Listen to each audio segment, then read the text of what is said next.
Chapter 2. The field was more of a bald spot than a grassy park, but good enough for practice or a pickup game. Real games were held at the secondary school a few miles away.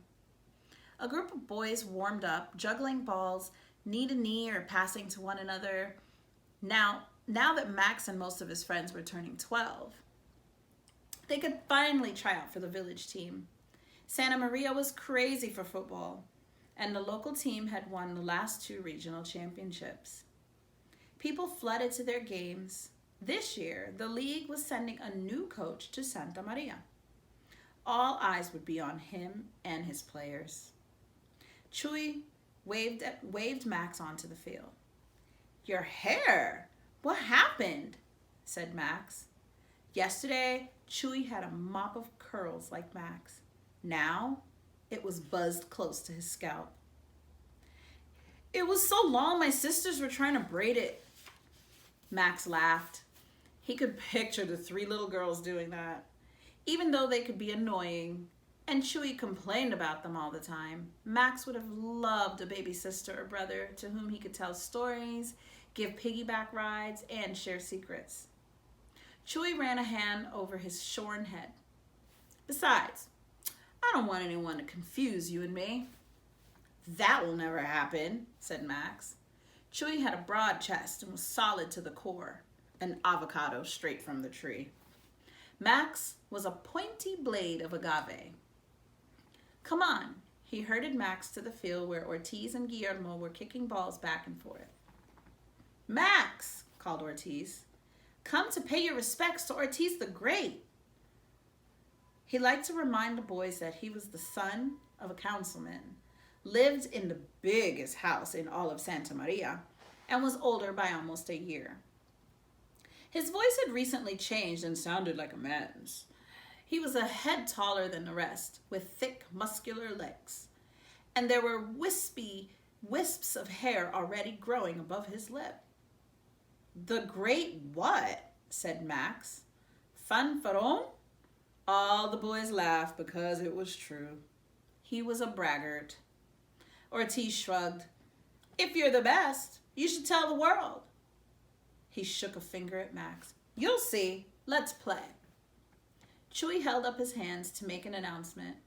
"Okay, everyone. Ortiz and Max are goalies. My talent on the field is up for grabs." The boys jeered and quickly sorted teams. Max and Ortiz went to opposite ends of the field where the makeshift goalie cages had been hammered together from wood scraps. Someone placed a ball midfield and took the kickoff. The boys ran hard, some barefooted, some in ratty shoes with no laces, some in huaraches like Max, saving their football shoes for the real games during the season. Max protected almost every shot on goal.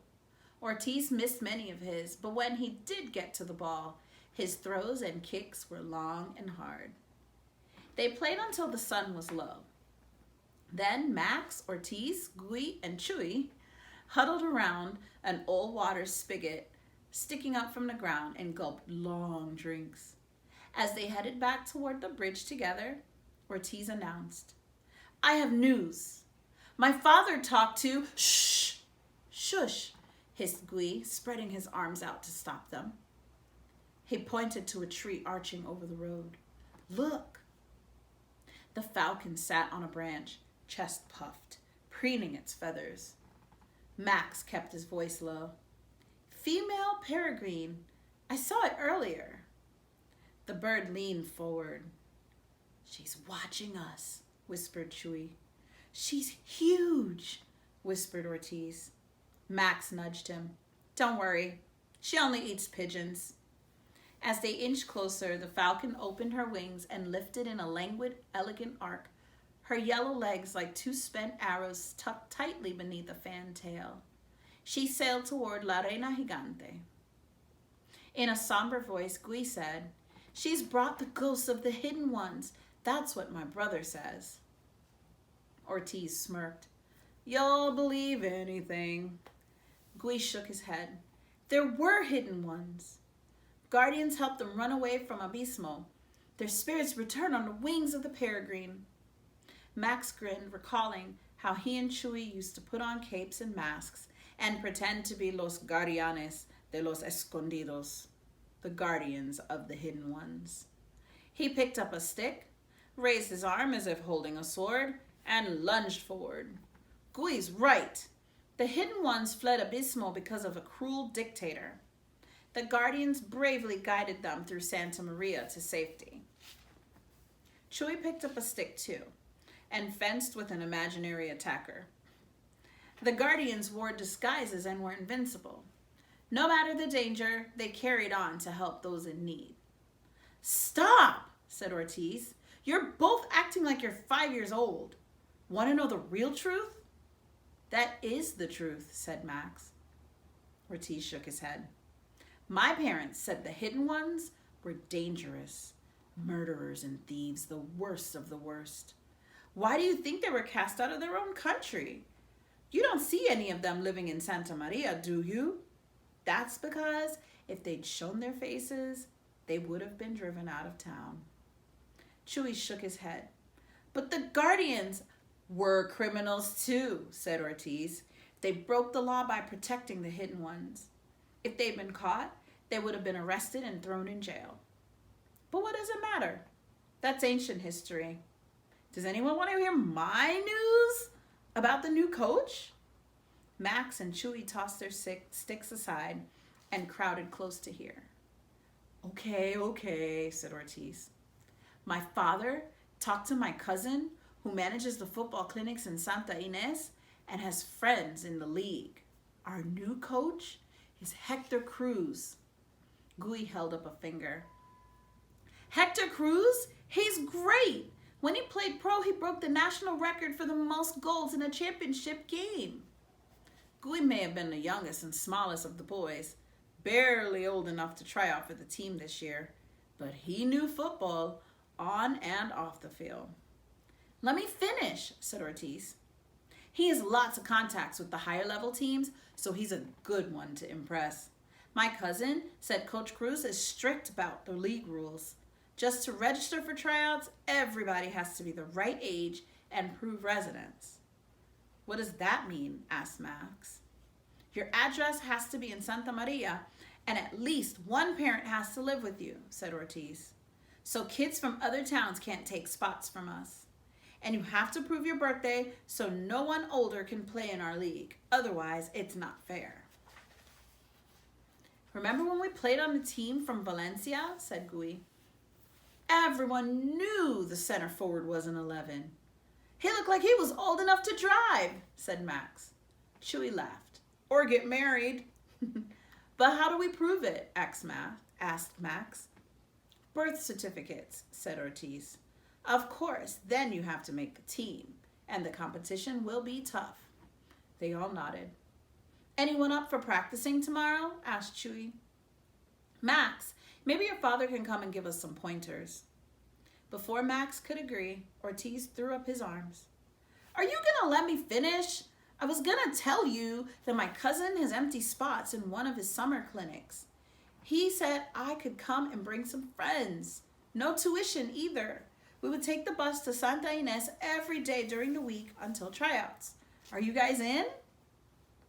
Max's and Chewie's mouths fell open.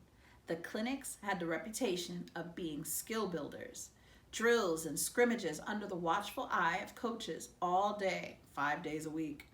Players couldn't help but have an advantage at the tryouts. "I know I can convince my parents," said Gooey. "I'm definitely in." "Me too," Chewie echoed. "I'd give anything to do that," said Max. "I'll ask when I get home." He hoped he could convince Papa, who had found a reason to say no to everything. "I'm going to Santa Ynez tomorrow and staying the night with my cousin before the first day of the clinic. Hector Cruz is coming for dinner." Ortiz strutted.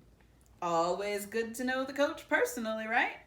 Otherwise, I'd ride up with the commoners on the bus Monday morning." Chewie rolled his eyes at Max. Ortiz dropped his ball and dribbled forward. His footwork was quick. He spun around and headed back toward them, catching the ball with his toe and popping it up into his hands. "Just call me Nandito. The greatest footballer ever, he bowed. Max laughed. Ortiz, you better hurry if you want to catch up to him. He played for the professional club, Los Lobos, when he was only 14, and the national team when he was 18. Your grandfather played against him at El Coliseo, the giant stadium, said Gui. Right, in a tournament game, said Max. Vuelo still carried the worn photo in his wallet of him and the phenomenal young footballer, Nandito, with their arms around each other. And your father played on the national team, too. He still holds 2 unbroken records, said Gui. 1 for the most saved goals in a season and 1 for the most saved goals in a tournament play. Football's in your blood, said Chewy. Max hoped it was true and that the talent hadn't skipped him. If he made the village team and they won the championship again, he'd get his name and photo in all the newspapers. People would recognize him, maybe even his mother. How come you don't look like your father or grandfather? Asked Ortiz. You're so tall and skinny. Maybe you should play basketball instead. Don't listen to him, said Chewy. You've got talent running through your veins. He just doesn't want the competition. Your father only played professional for 1 year, though, said Gui. Was he injured? I couldn't find any record that he was released. Max hesitated. He never talks about it. My mom said he quit the team because he met your mother. Then she left him, said Ortiz. Some love story, huh? Max felt a jab in his heart. Everyone usually tiptoed around the subject of his mother. Chewy raised both hands and made a sound of disgust. Ortiz, what's the matter with you? Your mother talks too much and so do you. What? Everybody knows she disappeared. Anyway, who leaves the national team? Ortiz began dribbling the ball from one side of the road to the other and back toward them. But your grandfather played with Nandito. Not everyone can say that. I have a prediction. Someday I'll make the national team, and you 3 will say you played football with me. Or you'll be telling people you played with us, said Chewy. Not likely, said Ortiz, laughing and running ahead. Chewy slung an arm around Max's shoulder. Tomorrow at 1 o'clock, we can practice and make plans for the bus ride to Santa Ynez on Monday. Gui nudged Max. Aren't you excited? Max nodded and grinned. He was, and relieved that they had stepped away from the talk of his mother. Any mention of her always surprised him, like the little toy he once had, La Caja Sorpresa, a box he cranked until a clown on a spring popped up when he least expected it, taunting him with buried questions.